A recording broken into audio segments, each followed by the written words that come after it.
આ દુનિયામાં ઘણા બધા દેશો અને તેમાં ઘણા બધા શહેરો આવેલા છે। આ દરેક શહેર પોતાની કંઈક અલગ વિશિષ્ટતા ધરાવે છે। આ શહેરો અને ત્યાંના લોકોની લાઈફસ્ટાઈલમાં પણ ઘણી બધી વિવિધતા જોવા મળે છે। પરંતુ એવા કેટલાક શહેર છે જે દુનિયાથી અલગ છે। તો આવા કેટલાક વિશિષ્ટ શહેરો વિશે વાત કરી આજના નોલેજ કોર્નરમાં આપની સાથે હું છું નીરવ વાઘેલા।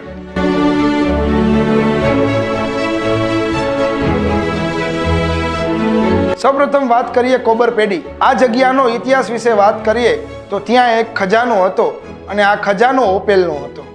આ ખજાનો ખાલી થતાં લોકોએ પોતાનું ઘર બનાવવાનું શરૂ કરી દીધું। આમ ધીમે ધીમે ત્યાં લોકોએ એક શહેર વસાવ્યું। પરંતુ તેની ખાસ વાત એ છે કે આ નગરની જમીન ઉપર નથી, પરંતુ જમીનની અંદર આ વસેલું છે ને રહસ્યમય। આ ગામ વિશે વધુ વાત કરવામાં આવે તો ભૂગર્ભમાં આલિશાન મહેલ જેવા ઘરો જોવા મળે છે અને ત્યાં જ સિનેમાગૃહ, સ્ટોર, મોલ અને મ્યુઝિયમ વગેરે બધું ત્યાં જોવા મળે છે। કહેવાય છે ને કે રૂપિયા હોય તો દુનિયાના ગમે તે છેડે પહોંચી શકાય। હું જેની વાત કરવાનો છું એ એક એવી જગ્યા છે જ્યાં રોકડની કોઈ કિંમત જ નથી, પરંતુ તે સાચું છે। દેશમાં એક એવું શહેર છે જ્યાં ન તો ધર્મ છે, ન તો રોકડ કે ન કોઈ સરકાર। આ શહેર આપણા ભારતના તમિલનાડુમાં આવેલું છે, જેનું નામ છે ઓરોવિલે। હાલમાં આ શહેર લગભગ 50 દેશોના લોકો રહે છે અને અહીંની વસ્તી લગભગ 25,000 છે। આ શહેરના નામનો અર્થ એ છે જ્યાં તમામ ઉંમરના પુરુષો અને સ્ત્રીઓ કોઈ પણ જાતના પ્રતિબંધ વિના રહી શકે છે। યુનેસ્કોએ પણ આ શહેરની પ્રશંસા કરી છે। આ શહેરને ભારત સરકારનો પણ સહયોગ મળ્યો છે। આ શહેરમાં આવેલા માતૃ મંદિરના ગર્ભગૃહમાં ફક્ત ત્યાંના જ રહેવાસીઓ પ્રવેશ મેળવી શકે છે। ત્યારબાદ વાત કરીએ આપણે ઉમોજા સિટીની।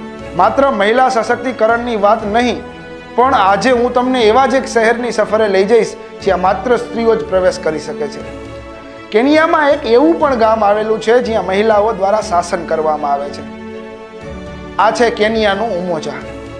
તે વિશ્વના સામાન્ય ગામ જેવું જ લાગે છે, પરંતુ તેમાં એક મોટો તફાવત છે જે ભાગ્યે જ કોઈ ગામમાં જોવા મળશે।